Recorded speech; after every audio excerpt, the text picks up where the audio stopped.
Hello, my name is Hana, and I work as a program manager at a community health and wellbeing organisation.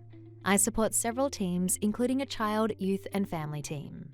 I also lead organisational alignment and implementation of the Child Information Sharing Scheme, also known as CISS. We recently had a situation where CISS enabled a better outcome for a child, following concerns around the child's development and behaviours as raised by a kindergarten teacher through our school readiness program.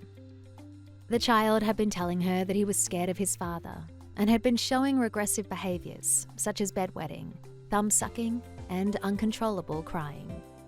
Using CISS, the kindergarten teacher proactively shared with us her concerns about the child in order to promote his well-being and safety. The teacher provided us with information that would assist my organisation, an information sharing entity, ISE, to conduct an assessment, provide a service relating to the child's needs, and manage any risk to the child. The child's family had recently moved to Australia from a refugee camp, and the mother had very limited English. Upon receiving the information, a coordinator of the Child, Youth and Family team, along with the kindergarten teacher, connected with the mother with the assistance of an interpreter. The mother disclosed details about the father's excessive use of discipline and that she was scared to raise it with him. The coordinator immediately informed me and we discussed the next steps. A referral was made to the Orange Door and the coordinator kept the mother in the loop and provided support. The mother agreed to a referral to a migrant and refugee family support program to help with practical tips and skills to improve parent-child connections and overall family communication in a culturally sensitive way. Through the use of CISS, the Child, Youth and Family Team Coordinator was able to share information on the concerns for the child's well-being with the Migrant and Refugee Centre.